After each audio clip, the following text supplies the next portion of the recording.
He is the host of the McShay Show on Ringer and Spotify, his live college football recap show on Saturday nights, and he joins me most Mondays. It's Todd McShay. What's up?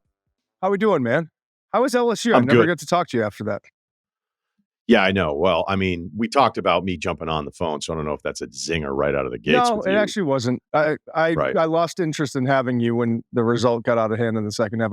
If you'd called, I just would have ignored the call. Okay, good. Now I don't feel bad because I was playing it out being like, it's going to be really hard. Win or lose, we know how Louisiana is. Yeah. It was going to be really hard to find a place to just break away for like a 10-minute phone hit. Did you go to the supper club? 2 nights in a row. Attaboy. Yeah. Attaboy. So there was a Omi filet from Brandon Landry that he was like, you can't order anything else. I'm making you get that. And so we did a whole 20 minutes on building the perfect trip to Baton Rouge. And I based most of it off of Brandon sent me a text that was like that long. And yeah, well, I miss the foam cup days where they just let you foam cup it wherever you went. And then if you walked in, I don't know, different deal. And obviously we're rough and passing and Raffinos. It's not the same thing. And now that Brandon has the supper club and everything, but yeah, whatever. So look, that game sucked. And we'll get to some college ball here, but I want to start with the NFL because I thought yesterday was awesome. And, Allen on the 4th and 2 decision makes all the sense in the world. You can't give the ball back to Mahomes when you're still not even up. They would have only been up 6. But what did you see from Buffalo? That's where I want to go right here. So just take it. I was saying to myself as I was watching the game last night, okay, it's 23-21. Fourth quarter, they get the ball back. The Bills do it 7:53. And I made a mental note to myself, okay, how do we attack this differently than in the past? And what's the mistake that everyone makes? My mindset in that moment was, you got to assume 7 for Mahomes. So really the scoreboard says 23-21. Let's take this drive, and there has to be a mindset, a believable mindset. It's really 28-23. We're down 5. A field goal does nothing for us. It's not about chewing clock. It's not. This drive is, we've got to drive down and win the game. And I'm not saying that I've talked to anyone in Buffalo and that was the mindset, but if you can enter that drive with that mindset, that's where you need to be mentally. And the results kind of indicated that they had that kind of mindset. I mean, that's why they dropped back to pass 8 of 12 plays on that drive, okay? That's why the ball was in Allen's hands 10 of 12 plays. He ran the ball twice and eight drops to pass. And they only handed the ball off, I think by my count, only 2 times in that drive. So this was not a drive about chewing clock. And yeah, they didn't race to the line. They between plays, they ate up some time. But the mindset was, if we don't score here, we're losing this game. We're down 5 points on this drive. And so that's why kicking a 43-yard field goal in that 4th and 2, it wasn't an option. Because you got to score 6 to win the game if you have that mentality the whole time. So, and that's why Allen takes off and scrambled and put it in his own hands on that 4th and 2 play. So I thought the mindset was right. They'd been burned before in situations like this. You see team after team, when you try to just, run out the clock and let's get 3 more and force them where they have to score a touchdown to win. It doesn't work. Not in big games, not in those spots. History tells us. I love the aggressive mindset. I love that the entire drive was about, we're down 5. And that's how they attacked. Yeah, you're right on the carries. Ty Johnson had the first on that entire 12-play series, and then they went for it on the 3rd and 2, and he gets stuffed, and then Allen runs it in for the touchdown. Is there a matchup-specific thing? Now, granted, it's worth reminding people, no Keon Coleman, no Kincaid, and you're going into that game, and this is why some of these quarterbacks are just special. They're just better than everybody else. Like, I look at Burrow last night and go, oh my gosh, this is the thing I always hit on, the problem solving. Okay, here are the problems that present themselves the first 30 minutes of a football game. Now you have to solve all of these problems and get back into the game. And that list is like maybe 5 or 6 guys to do it all the time. Allen is clearly in that group.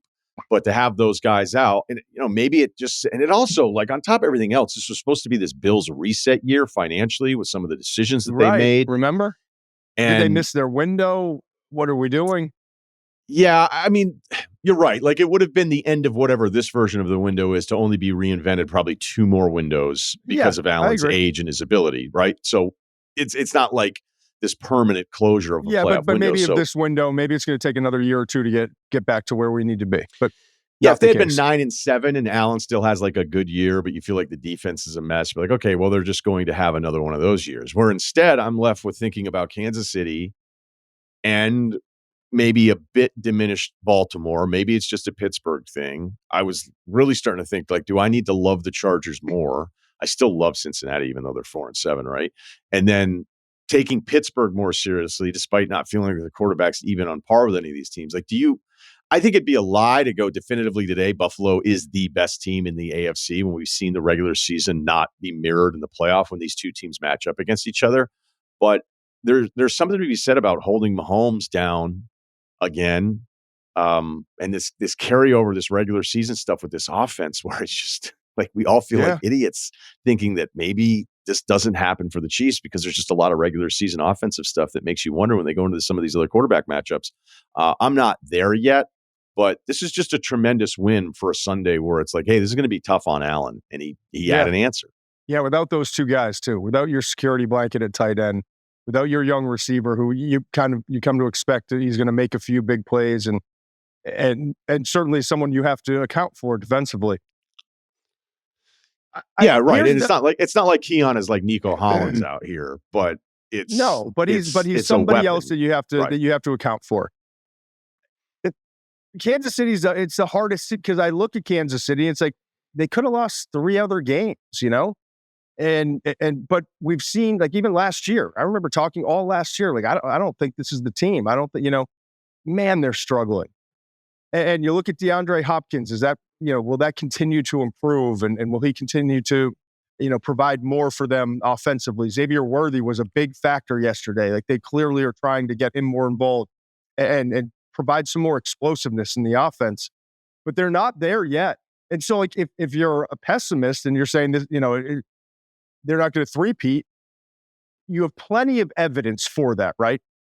But if you're a realist and you're saying, all right, this is a Chiefs team that in the last couple of years has not played their best ball, sometimes in the middle of the year or early in the year. They get better down the stretch. They always play their best ball in the playoffs and find ways to win. And if Mahomes is out there, how do you bet against them? And I see areas where they can improve offensively. I really do.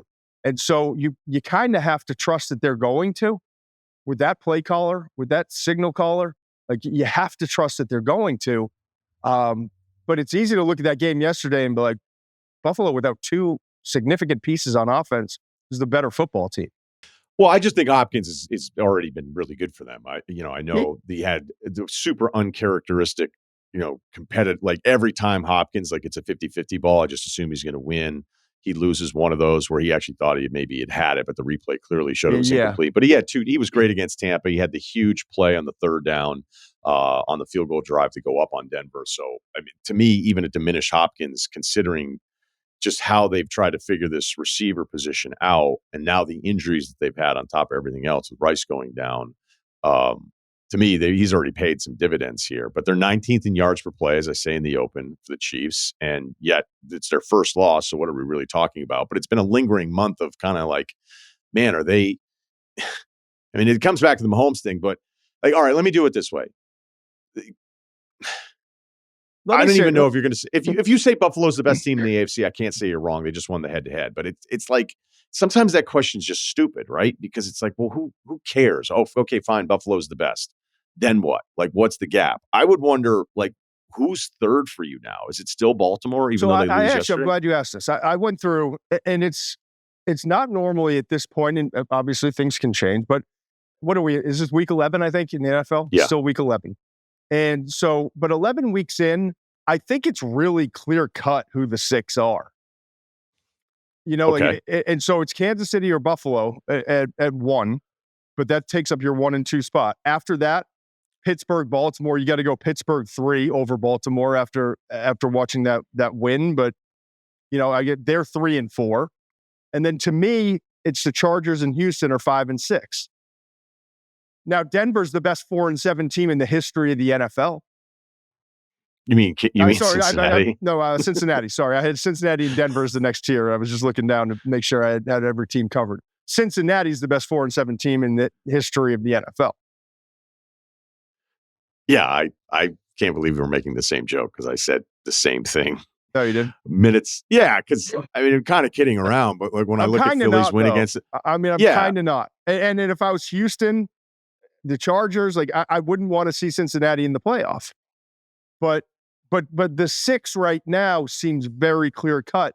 And because Cincinnati's 4-7, they're going to have to go on an epic run to get into this thing and get ahead of one of those bottom teams like the Chargers or Houston. I don't see it happening. And Denver looks really good right now, but I don't have faith that Denver's going to continue. They've been inconsistent. So yeah, that's where I stand. The 6 teams are very clear: Buffalo, Kansas City, Pittsburgh, Baltimore, Chargers, Houston, in my mind. Would you pick Pittsburgh against Baltimore in a rematch in the playoffs?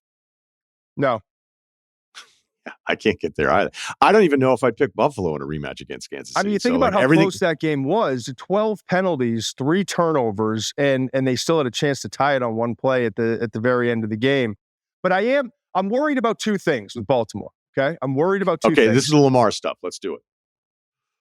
In a game against that level of defense, is the precision as a passer there? Will it ever be there? Okay. And then number 2, and this is a wild one, and I don't know how to evaluate it. I think it's more mental than it is physical a lot of times. But what is going on with Justin Tucker, man? He's I don't know if he's done. I mean, he had a bad year a few years ago and then came back and had like a career year. I mean, he was literally the Ravens' second best asset a couple years ago and for several years. It was Lamar and then Justin Tucker in terms of assets. And now he's a flat out liability. I mean, we just have to call it what it is. He's an NFL kicker who's missing. It seems like every week there's a miss, two misses in this game in a 2-point game. Well, you're right. I don't have anything else to add to that. Neither do I. I wish I could evaluate like his plant foot or like the swing of his hit. Like that's not who I am. It's not what I do. There's 22 other positions I'm a lot better at evaluating.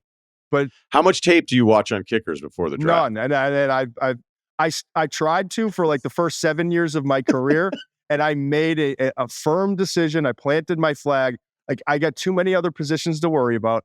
I'll call Joe Tess. I'll call Mike Black. I'll talk to some people in the league. Like my energy is not going to be put on kickers and punters. It's just not. Loop from Arizona, a lot of leg. There's me helping you out this year. Okay. That position. The Tucker. Do you worry about Lamar? Like it feels like yesterday felt like the playoff game that we're used to seeing, where the Ravens are the best team in the league. Are they the best team in the league? Is this the year? And Lamar's MVP. And then yesterday happens. Or am I just?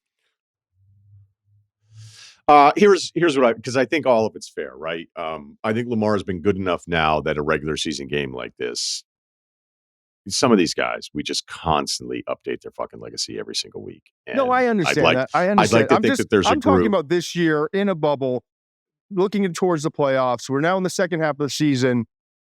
It's concern. If there's any concern with this team, it's okay. We got to play a damn good Chiefs defense. We got to play a damn good Pittsburgh. Like what you're going to run into one, if not 2 of these types of teams in the playoffs. And I'm just saying, like, if there's concern, that's the concern, right?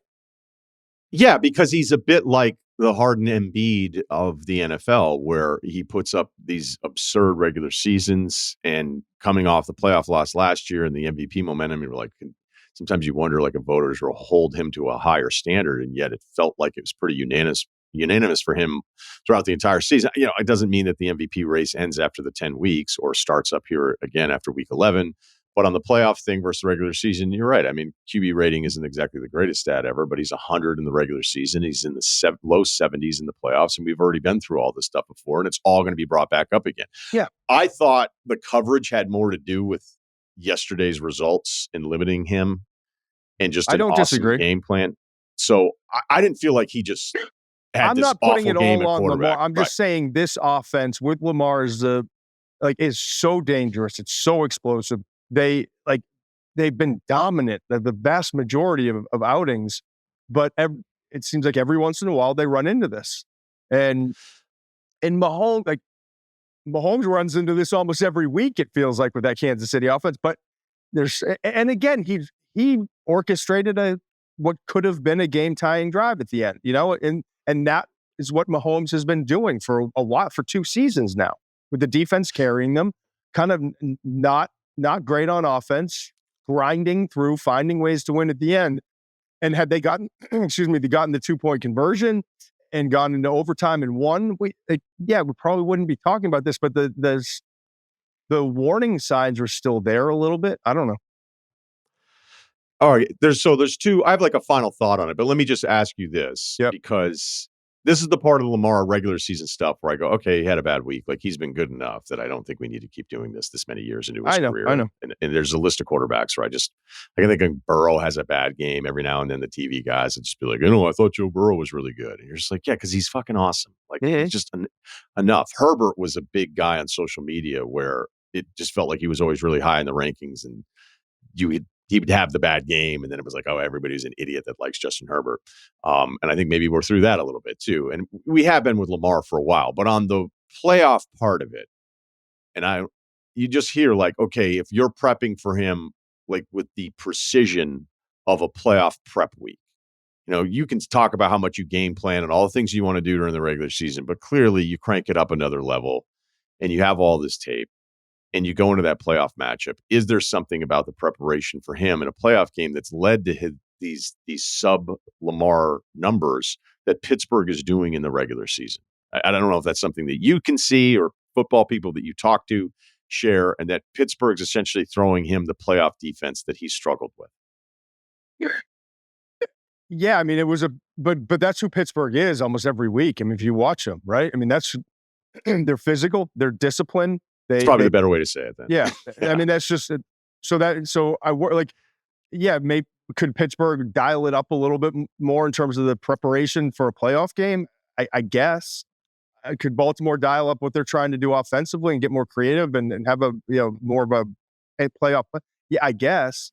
This is a huge game, and both teams come in prepared, and I watched a little TV this morning. Like, everyone, Derrick Henry should have been more involved, and he fumbled, but like, at the end of the day, this thing's going to go as far as Lamar takes them, and this maybe there's maybe it's good to have this game and build off it, to go back and study this and build up. Okay, what can we do? This is more recent. What can we do that would be different next time around against not just Pittsburgh, but a defense of this caliber? It's funny because on the game plan part of it, I felt like Pittsburgh was throwing the football too much in this game. And it's just some of this stuff now that we've seen in this league where, like, I thought that was the perfect example of a game. It's like, I know everybody just drops backs and throws it the entire time, but why can't Najee Harris get more carries? I think when I wrote it down, he'd had only 9. Yeah. And then the way the game played out at the end, they got him the ball a little bit more. Clearly, he's splitting up some of the carries. He's getting 2/3 of them. Jaylen Warren looks pretty good. Yeah, he does. But I just thought, like, Najee 2 weeks ago is doing enough where you look at some of these games and how they're playing out, and I'm like, what? Like, why would you not?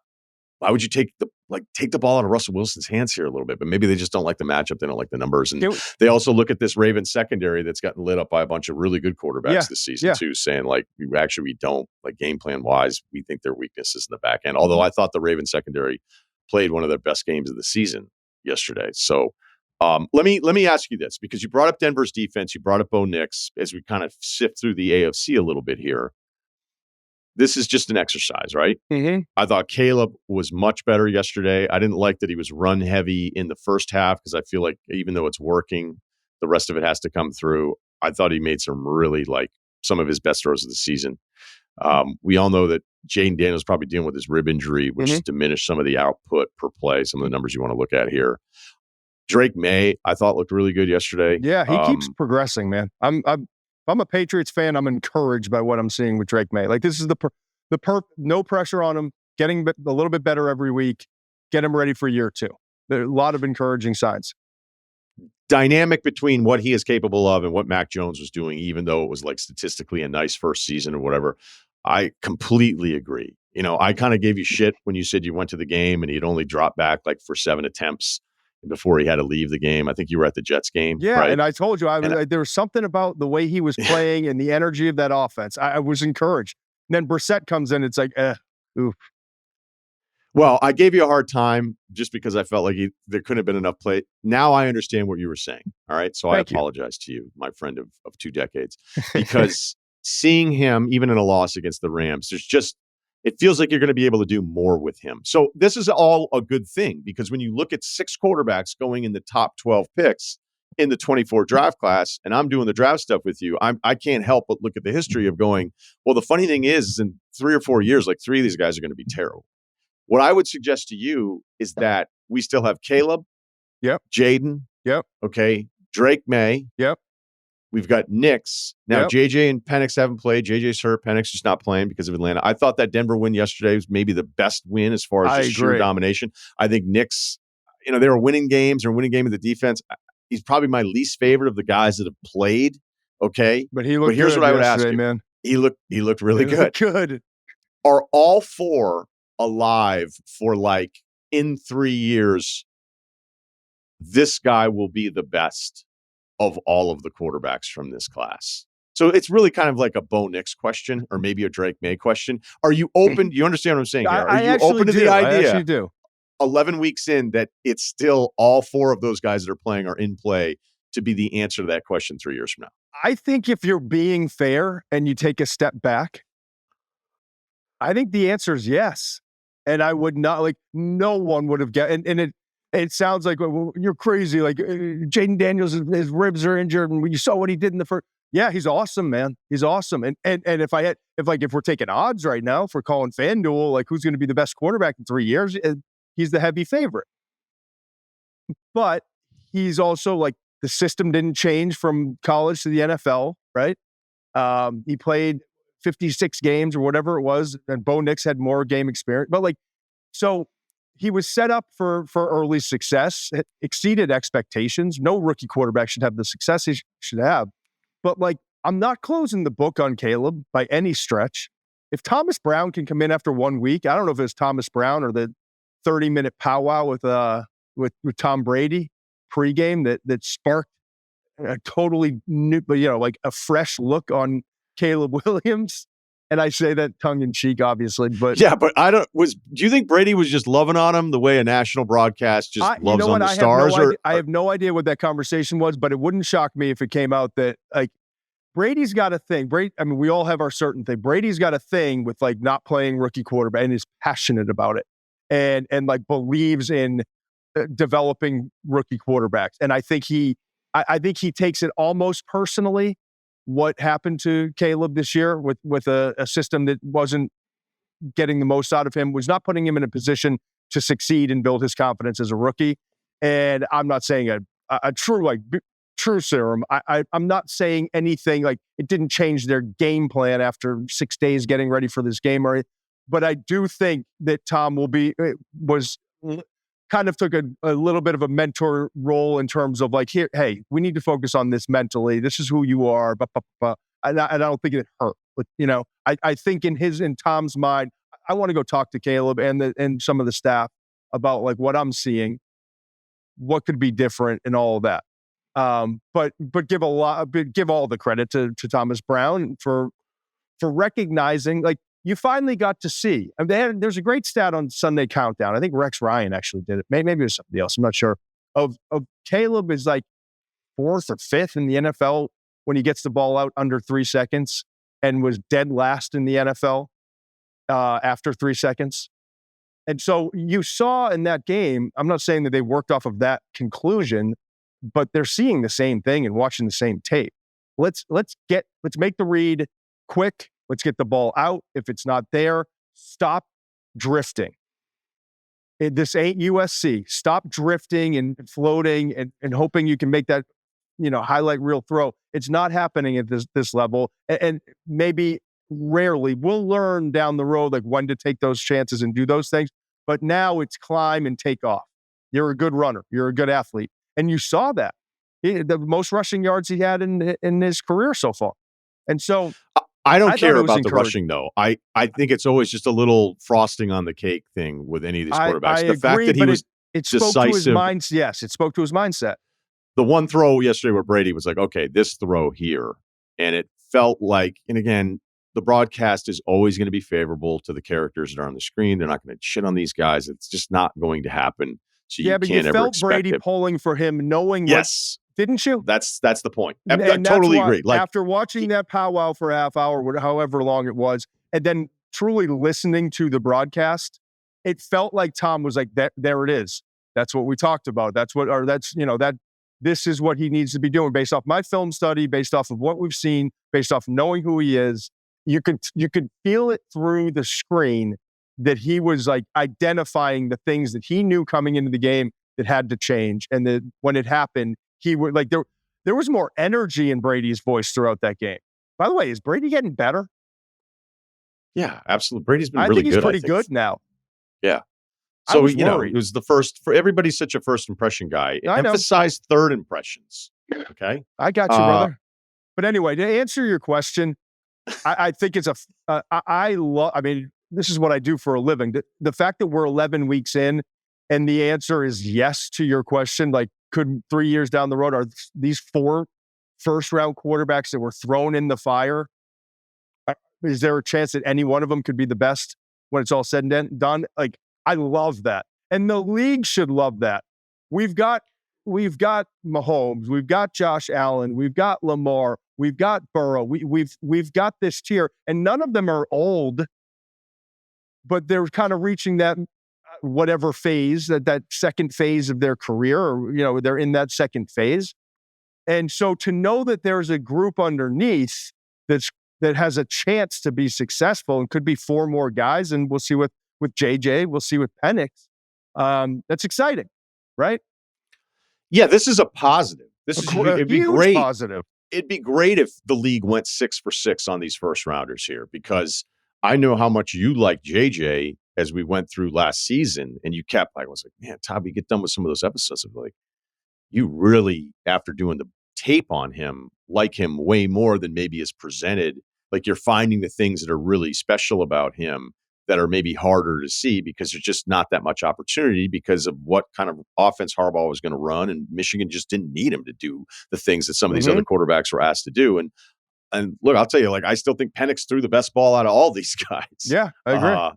But there's certainly issues too with moving him around and everything, but maybe him sitting around. So I think the thing is that it's a huge positive that we're even here, that it doesn't feel like there's a disaster of the 4. And can we just talk about how special of like an afternoon, if you're just an NFL fan and you're not necessarily rooting for one team, like to go from 4:00, 4:25 kick, whatever, Buffalo and Kansas City, I think 4:25, and to watch those 2 quarterbacks battle again, right? Like that's become one of the great rivalries in terms of quarterback versus quarterback in the NFL. And then, like, all right, you take a quick break. I grab a quick dinner, come back. Football America's going. Now we're on to Sunday Night Football. And to watch the laser show that was the nightcap, like, dude, like Herbert was phenomenal. Burrow had all the answers. Burrow turned things around. That game was over.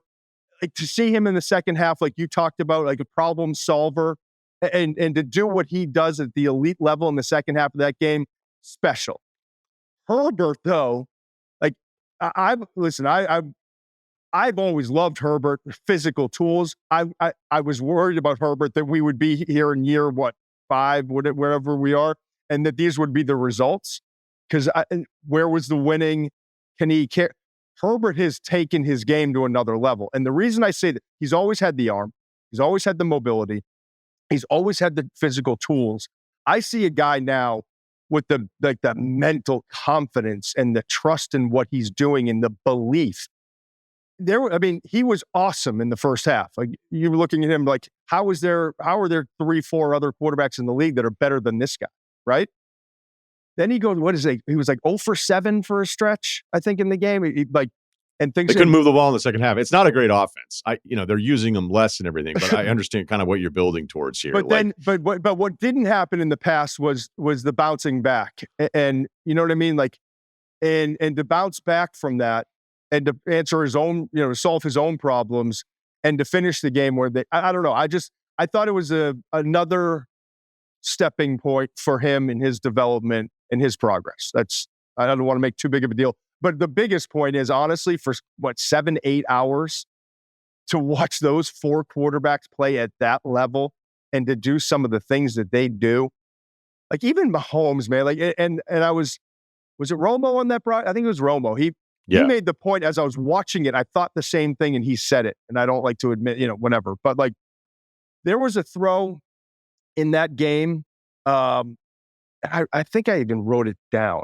Yeah, 6 minutes remaining, third quarter, just a swing pass, nothing to it, right?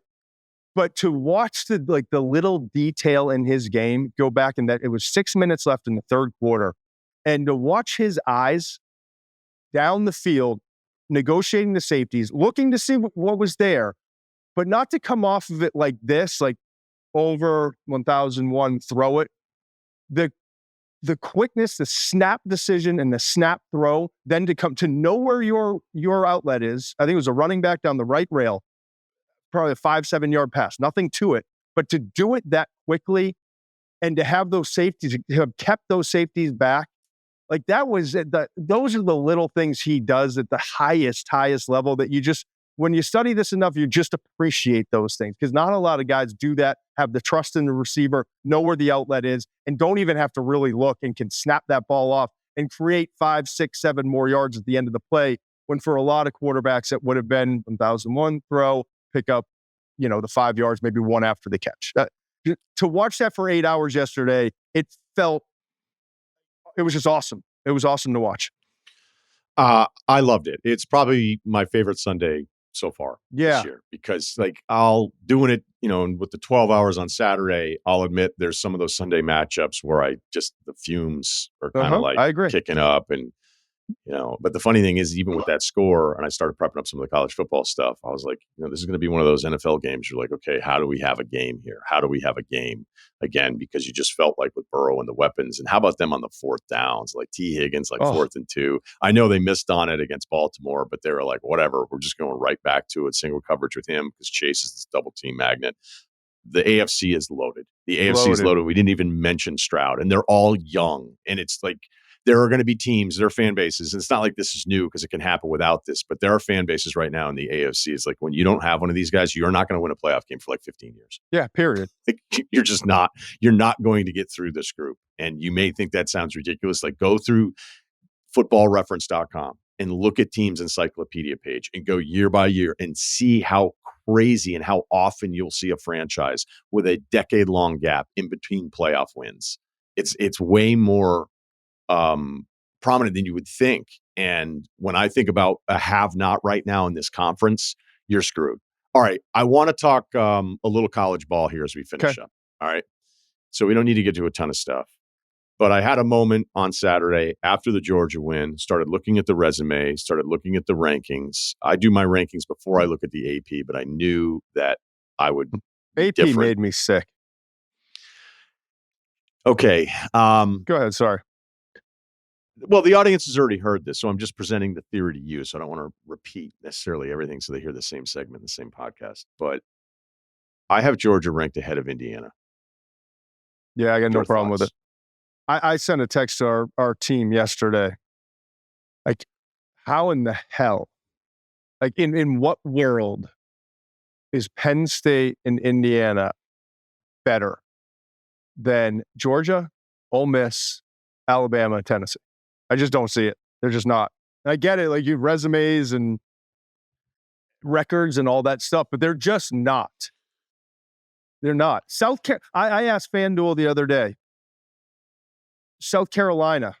You're loving FanDuel today.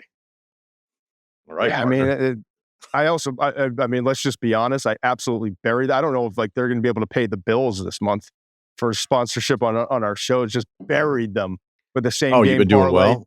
Yeah, I've been doing pretty good too. Yeah. Georgia and the under. Buried them. Uh, My 9-star play of the week. No, I mean, it's not my thing necessarily, but I'm hot right now. I won the pool the last 2 weeks. So, but anyway, my point was I asked FanDuel about it because I was looks like you bought a hat. South Carolina is what, 6 or 7 in the SEC? As far as what are we talking? I Are we don't know, talking the standings, rankings? whatever you want, like teams that have a chance to get in, 6 or 7, whatever it is. My Let's point see was here. South Carolina is not one of those top 4 teams, and Indiana was favored by 3.5 on a neutral site. So yeah, they're 7th. They're 19th of the 7th SEC team ranked. Right, and that's the 7th. I love South Carolina. South Carolina is one of my favorite teams to watch on Saturdays. I agree. Mean, that Mizzou game was incredible. I don't even have it in the open because I know ultimately nobody's really going to care. But every time South Carolina is on, I make sure I don't just treat them like an afterthought because I love watching that team play football. Same here. So I just don't see it with Indiana, and I don't see it with Penn State. I don't. My problem is that with the expansion, that I think people need to be a little braver in the committee room about this and be realistic about who teams are playing. We used to care about out of conference. The in-conference imbalance is so fucking stupid right now that you're going to have Indiana actually, like, when I watch them, I don't go, God, they stink and they're just getting lucky all the time. They play great. They couldn't play better ball with what they have. Right. This is not about watching them this season because when you do watch them, they are impressive. The problem is that I think Washington's the toughest team that they'll have played. We'll find out against Ohio State. But what I'm saying is if they lose to Ohio State, they better not get in over some of these 2-loss SEC teams. How? Yeah. I mean, there's actually not a lot of ball left in terms of like significant. There's Texas A&M in the SEC.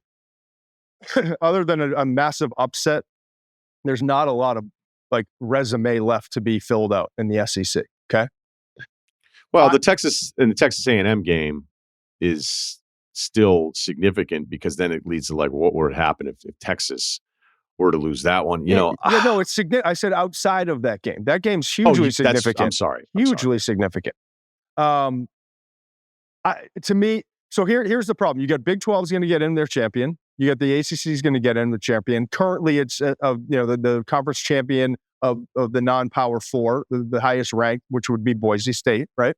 So those 3 are. Do you think Boise State's better than Tulane? I haven't studied a ton of Tulane tape this year.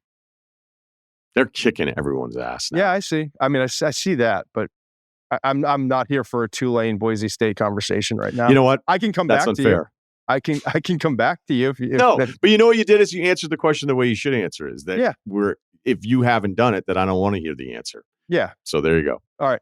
But what I have done and what I feel strongly about is, so those 3 are in, for certain 2 are in from the Big Ten, right? And probably 3. Having a 4th in from the Big Ten limits, now you can only have 4 in from the SEC, right? Well, so let's do the math quick because I did it with Booger, and it's funny when you start adding them all up, like the spots start going away. So you got 4 from the SEC, you got 4 from the Big Ten, you've got ACC, Big 12, you're at 10. Notre Dame is 11. Notre Dame, yes, Notre Dame. Right. So Notre Dame gets overlooked in all this stuff. So here's my question. It boils down to this. Should a 4th Big Ten team be in over the 5th SEC team? Now, if A&M gets beat handily by Texas, then maybe it's an easier discussion. Yeah, but your 4 SEC would be Texas, Georgia, Ole Miss, and Bama, Ole Miss, or Tennessee. Yeah, that's 5 right there. That's 5. That's if 5. Indiana's 11-1, that's my point. How do you leave one of those teams out? Who are you leaving out? Tennessee ran into a buzzsaw and hung tough with Georgia the other night. Tennessee beat Alabama. We're on the same side. I just don't know because, like, you're applying previous, like, when I would think of the 4 teams and I would think of, that second loss is really a deal breaker. but the schedules were far more balanced. They look at the Big 12. Look at how Arizona State and Colorado and BYU, it's a different scenario after they lose to Kansas. Colorado, I've already done my, confession on it. I thought they were going to stink again after the Nebraska game. We've covered it. But at the end of the season, as you're looking at those standings and you maybe aren't locked into the Big 12 and you're going, how does Arizona State control their own destiny? Yeah. It's like, well, look at who they've played and who they haven't. And the fact that the Big 12 team, the winner of that conference, can get one of the 4 seeds, I don't like this. is my point. I don't like this. I like things where people get left out. All right. I'm going to tell you a story. Maybe it's a little mature. Maybe people aren't going to like it. Fresh on the campus of Vermont, figuring you're not good enough to play a sport. You want to make fun of me for joining a fraternity. I totally get it. All right. I have no connection. I don't respond to the emails asking me to donate. But I kind of knew where I wanted to be and where I didn't want to be. And you start asking around. And I only picked one. And I was like, if they don't pick me, then I don't want anything to do with any of this anyway. And they were like, well, there's this other place where you only get hazed for like a weekend. Pledging is like you show up to a barbecue on Friday and they do like a hike on Saturday. Of course, they hike at Vermont. Yep. Yeah, right. And then on Sunday, you're just sort of in. I was like, so just anybody's in, and you only get hazed for like 3 days? Because some guys were like, dude, this hazing thing might suck. I was like, yeah, it might, but. And then I was like, well, what's the place that I want to join? What's their deal? They're like, it sucks. Like you're going to get hazed, and you're going to go home for Christmas, and you're going to get hazed again when you come back. And then once you're actually like a brother, but you're a freshman, it's basically you're just hazed again. And you're not really fully accepted until maybe halfway through your sophomore year. And then if we regret even inviting you in, then we're going to make it even worse that we made a mistake by giving you a bid. And it's just going to be really mean for the entire 4 years. And I was like, well, I want to do that one because that one sounds like it's tougher. Yeah, you earned it. I don't want to meet guys on Friday and call them brothers Sunday night. Anybody can do that. I want the tougher one. I apply the same thought process to the college football playoff. There shouldn't be this like, that's cool. And I thought you were going to disagree with me a little bit more here, but maybe it's because I think we do a pretty good job of watching all of these teams from all over the country. And that's another thing too, is like, what's the point of watching for 3+ months if you can only go, well, that team has less losses? I'm okay now that we got the fraternity story out. Yeah, sure. And you've proven your toughness yet again. Might have been better in a monologue. Did you get it? Did you get into that fraternity? I did. And we got hazed so long because we got in trouble. And then you guys still brothers today? I'm probably closer with a bunch of the guys that quit. But yeah. All right. I'm okay with the Boise State getting in, or a Tulane if after studying the tape this week and we talk about it on Monday, but I'm okay with we should represent the non-power 4. I'm fine. Okay. I'm okay with that. You know what? Right. Now that you talk about it, why should an ACC champion get one of the top 4 seeds? Why should a Big 12 champion get one of the top 4 seeds? Top 4 teams in the country should get the top 4 seats, period. Yeah, it's not going to happen. Because, I mean, look, the last time they did this, when the conference commissioners and all the school presidents and the ADs were like, why did we set a system up which guaranteed to jam up one conference when we had the good old Power 5? Right. Why did we sign off on something where it was we all looked at each other in the room? They're guaranteed to get into the playoffs. No, I'm talking about the 4-team version that we had, right? Yeah. Like the expansion of the 4-team. The first thing was, why would you? And my thought was, cool. I want someone left out. I would rather leave someone out. Yeah. Than invite more people in that don't deserve it. And 11-1 Indiana will not deserve it over one of these 2-loss SEC teams, considering the opponents. What if it's overtime? I don't care. Okay. You played one team out of 12. You lost. And you're gonna match that up with what Tennessee's had to go through, what Georgia's had to go through. I totally agree. It's a completely different There experience. this year, I'm not saying this year, based off of what I'm seeing and the fact that Ole Miss beat Georgia, Ole Miss lost, games they should would Kentucky and LSU, right? Like, Who are we talking about? Ole Miss. I'm just kind of going through like Tennessee beat Yeah, the Kentucky Alabama, loss was really bad. Alabama beat Georgia, They Georgia they beat should have won the Texas. LSU game, but whatever. Yeah, but my point in all of this is if one of them doesn't get in, you argue, well, yeah, but they beat that team. You know what I mean? So like with all What of you're them, saying, what you'd be doing is you'd be going, if you get lucky in your interconference draw, play no one out of conference, then right. you can have a really nice record with never beating anybody, and you will be rewarded for that. So Correct. again, these arguments that I've had in the past, because the Big Ten schedule has played out this way to like help a Penn State, right? Where it's like, okay, you're going to lose to Michigan and Ohio State. You're going to smoke everybody else. The other division stinks. You're not going to play anybody out of conference. Awesome. I guess you're good. Now, this makes it even worse because of expansion, because of completely different schedules within the same conference. And so you'll be setting a precedent. And again, it depends on what the rest of the field is. So it doesn't mean, hey, in 24, this happens. So in 27, this has to happen here. As we know, as things play out, you're like, okay, this is actually an option.